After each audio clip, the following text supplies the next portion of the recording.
යමු 22 වෙනි ගැටලුවට. 22 වෙනි ගැටලුව පොඩ්ඩක් බලමු. අ,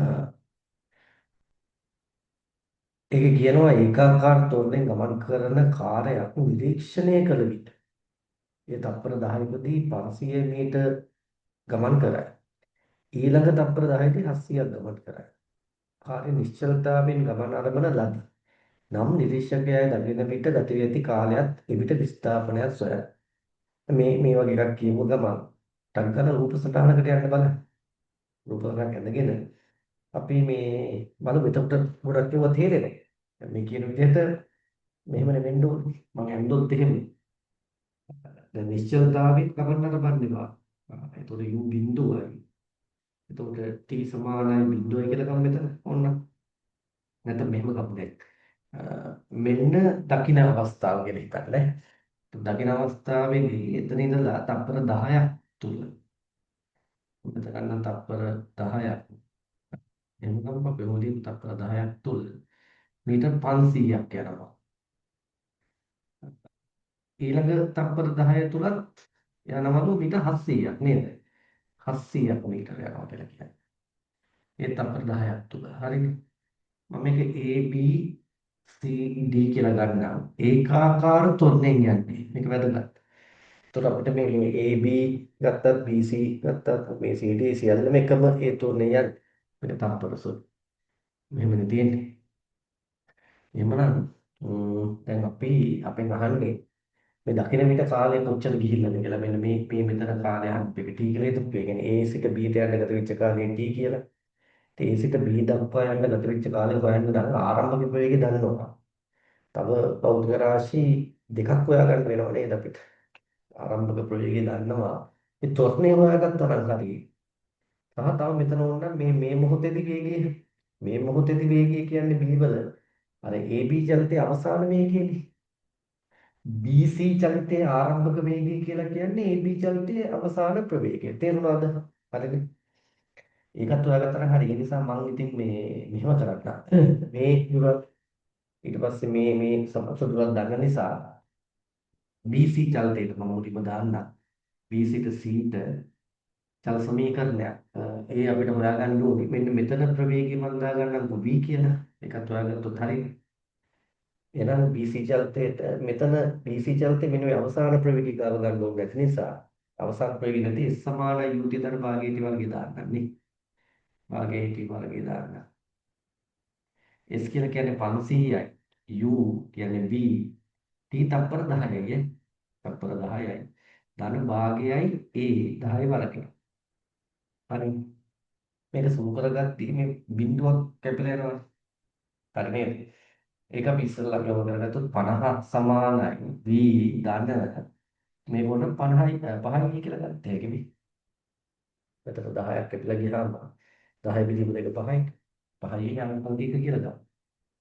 ඊළඟට මම මේ CD ට දාන්න යන්නේ නැහැ. CD දැම්මොත් මේ නොදන්න පද ගොඩයි. BD ට දාන්න. BD ට දැම්මොත් එහෙම ඒකට V ගෑවෙනවා E ගෑවෙනවා. ඒකට දාන්නේ S සමාන විද්‍යුත් භාගයේ වර්ගය. S කියන්නේ එතකොට 500යි 700යි දෙක එකතු 1200යි. සමානයි V තප්පර 20යි නේ. ධන භාගයයි A 20 වර්ගය. බාහිර තේරුණාද කියලා? මේකෙන් මට 20ක්ම කපලා දාන්න පුළුවන් නේද? 20ෙම බෙදාන්න ගියහකින් නේ. හැම එකෙම තියෙනවා 20. එතකොට මෙතන එන්නේ 60යි නේද? 60යි. V ධන 10යි A කියලා එන්නේ. මෙන්න අංක 2ද. ඔයකට දැන් තේරෙනවා 1යි 2යි විසඳලා අපිට සිම්පල් A හොයන්නත් පුළුවන් B හොයන්නත් පුළුවන්. වැඩේ හරියි. 1යි 2යි විසඳලා සිම්පල් A B දෙකම හොයාගත්ත එක. මම මුලින්ම A හොයාගන්න දෙකෙන් අඩු කරන්න 1 2 රින 1. 60න් 50ක් ගියාම 10යි.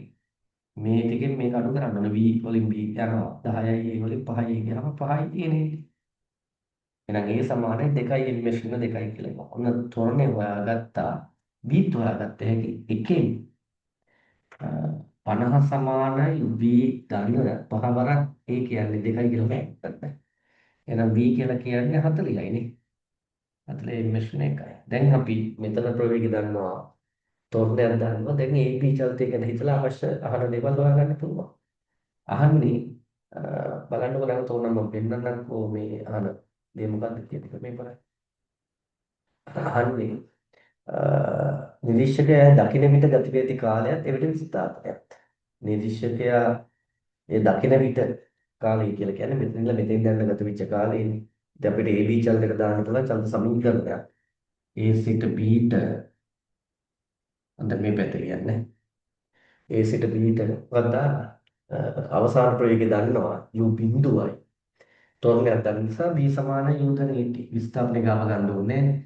v සමාන u ධන at ලකුණට. v කියලා කියන්නේ 40යි සමානයි u බිඳුවයි. a කියන්නේ 2යි. t එනවා තත්පර 20ක්. තත්පර 20ක් ගත වෙලා තමයි මෙයා මේක දැකලා තියෙන්නේ.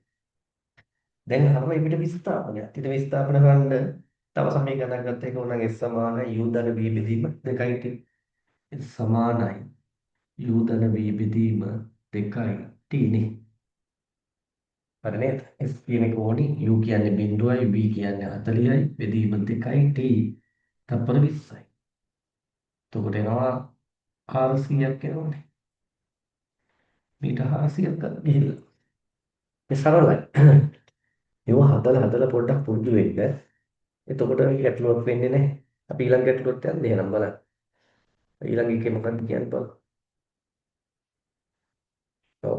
ඊළඟ එකේ කියන්නේ නිශ්චලතාවයෙන් යුතුව ගමන් අරඹන අංශු අකුණු තත්පර 4 කාලයක් තුළ නියත තොරණයෙන් චලිත වීමෙන් කාලයක් තුළ නියත තොරණයකින් චලිත වීමෙන් මීට 64 දුර ගෙවා යයි. අංශයේ අවසාන ප්‍රවේගය සොයන්න. පුළුවන් නේද? නිශ්චලතාවයෙන් පටන් ගන්නවා කියන්නේ u බිඳුවයි. තත්පර 4යි කාලය විස්ථාපනයක් දීලා තියෙනවා. අවසාන ප්‍රවේගය ගත්ත හැකි චලිත සමීකරණ දාන්න තියෙන්නේ. මුළු දුරෙන් අර්ධයක් ගමන් කිරීමේද අර්ධයක් ගමන් කිරීම අංශයට ගත වූ කාලය කොපමණද? එවිට අංශය ප්‍රවේගණය කරන්න ගමනට ගත වන මුළු කාලයෙන් අඩකදී අංශය ගමන් කළ දුර කොහොමද එවිට අංශය ගන්න ප්‍රවේගණය කරන්න ලේසි. මුලින් පළවෙනි එකෙම පටන් ගමු. නිශ්චලතාවයෙන් යුතු ගමන් ආරම්භන අංශුවත් තප්පර කාලය තුළදී නියත තුරෙන් චලිත වෙමින් මීට 64ක් ගෙවා යයි. හරි. එහෙනම් මම ගත්තොත් මේක පොතලදාම නිශ්චලතාවයෙන් ගමන් ආරම්භන වස්තුව බිඳුවයි තප්පර 4ක කාලයක් ගමන් කරන්නේ 64ක විස්ථාපනයක් ලබන්නේ නේද? 64 මීට විස්ථාපනයක් ලබනවා. එළවල මෙතෙන් දෙන්න තියෙනවා. එතකොට අපි අහන්නේ මොකද්ද?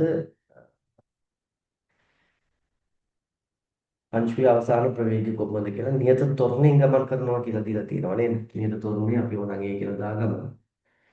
අවසාන ප්‍රවේගය අහන්නේ මම B කියලා දාගන්න. මෙතන මේක B දා ගන්න. මේ නියත තොරණේ B කියලා දාන අවසාන ප්‍රවේගය. දැන් චල සමීකරණ මොකද්ද දාන්නේ? ගාව ගන්න ඕනේ නැත්තේ මොකද්ද? තොරණේ නේද ගාව ගන්න ඕනේ නැත්තේ. V කොහොමද දානවනේ? ඉතින් මට දාන්න පුළුවන් S සමානයි u ධන v බෙදීම 2යි t. මතකද? S කියන්නේ 64යි. u බිඳුවයි. v තමයි අහන්නේ බෙදීම 2යි t තත්පර 4යි. එතකොට 2යි 32යි නේද? v කියන්නේ 32යි ms වෙන එකයි. ඔන්න හරි. v කියන්නේ 32යි ms වෙන එකයි. ඊළඟට අහන්නේ මොකද්ද? බලමු. ඊළඟට අහනවා අංශය අවසාන වේ කොහොමද මුළු දුරෙන් අර්ධයක් ගමන් කිරීමට අංශයට ගතවන කාලය. මුළු දුරෙන් අර්ධයක්. දැන් මුළු දුරෙන් අර්ධයක් කියන්නේ කීයද? 32ක් නේ. මෙන්න මෙතන. 32ක් කියන්නේ මුළු දුරෙන් අර්ධයක් කියන්න අංශුවට ගතවන කාලය අහනවා. ඒකට මොකක්ද හොයන්න ගන්න පුළුවන්. මුළු දුරෙන් අර්ධයක් කියන්නේ S දන්නවා. U දන්නවා. දන්නේ දෙන්නයි. එහෙමනම් මේ චලිතයට අපි සමීකරණයක් දාලා හොයන්න බෑනේ. එහෙනම් අපි තව රාශියක් හොයාගෙන ඉන්න ඕනි කියන එක තේරෙනවද බලන්න. තව රාශියක් හොයාගෙන ඉන්න වෙනවා. ඒක හොයාගත්ත එක සිම්පල් නේ. ඒ කියන්නේ මේ චලිතයට එතන මෙතන චලිතයට සමීකරණයක් දාලා ඒ හොයලා ඒමනේ මේ චලිතයට තියෙන්නේ. එහෙනම් මම හොයනවා අර මුල් චලිතයට v සමානයි යොදන හැටි දැම්ම කියලා හිතන්න. يعني මීටර 64ට v කියන්නේ අවසාන ප්‍රවේගය 32යි u බිඳුවයි a හොයන්න ඕනේ t තත්පර 4. ඒනවා 8යි නේ. 8යි මෙෂරින් 2යි. අන්න දැන් ඒ දන්නවා. එහෙනම් මෙන්න මේ චලිතයට. ඒ කියන්නේ පටන් ගන්නවා නිශ්චලතාවයේ මීටර් 32ක් ගිය තැන අර්ධයක්. ගිය තැනදී කාලය අහන්න අපෙන් ඒ දන්නවා 8යි කියලා. මේ සිරිදින් දැන් මේක සල් සමීකරණ කරා හරි. මොකක්ද දාන්නේ? අපේ ගාව ගන්න ඕනේ නැත්තේ අවසාන ප්‍රවේගයනේ. කාලය හොයන්න ඕනේ S සමානයි UT ධන භාගයේ T වර්ගය දාන්න. S කියන්නේ 32යි U බිඳුව නිසා මේක නෑ භාගයයි A කියන්නේ 8යි කියලා හොයාගත්තා T වර්ගය. T එනවා අපිට මේ බලන්න මේක 4යි. එතකොට 32 බෙදන්න ඕනේ 4ෙන් 8යි. 8ේ වර්ගමූලයනේ දෙන්නේ. මූල 8ක් කියලා එනවා. බලන්න හරිනේ. මූල 8ක් කියලා එනවා කාලය. එතකොට මේ ඕනම් මූල 8 තියන්න පුළුවන් මෙහෙමත් දැන් 8 කියන්නේ 4 වැඩි කිරීම දෙකේ මේක වර්ගමූලය නිසා 4යි වර්ගමූලය 2යි 2යි මූල 2යි තප්පර කියලා අවශ්‍ය කරන් තිබ්බේ නේද? ඒක තේරෙනවද? මම හිතන්නේ එතනින් පස්සේ අහන දේවල් සරල කතන්දරයි තියෙන නේද? බලමු. මොකක්ද අහන්නේ? ඊළඟට අහනවා එපිට අංශයේ ප්‍රවේගය ගණනය කරන්න පුළුවන් නේද? v සමාන u ධන ඊට දාලා පුළුවන්. ගමට ගතවන මුළු කාලයෙන් අඩකදී අංශුව ගමන් කරන දුර කොපමණද? එවිට අංශයේ ප්‍රවේගය ගන්න එක සරලයි. මෙතන මේ ටික හදන්න අවශ්‍ය නැහැ. හරි නේද? ඒ ටික ඔකට උත්සාහ කරලා බලන්න.